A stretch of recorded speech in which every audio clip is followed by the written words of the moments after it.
It's time again for another Should Start Saturday. This one, it is a mid-50s David Bradley chainsaw. It's kind of neat. It's got this heavy.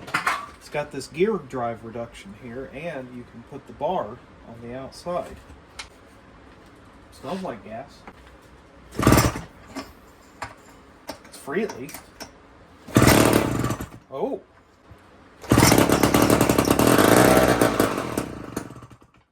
Seems like it's not getting gas. Yep. Gross. Well, let's see if it'll start without using a zip tie on the throttle.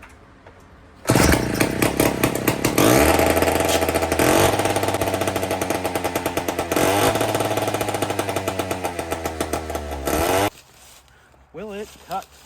There you bitch.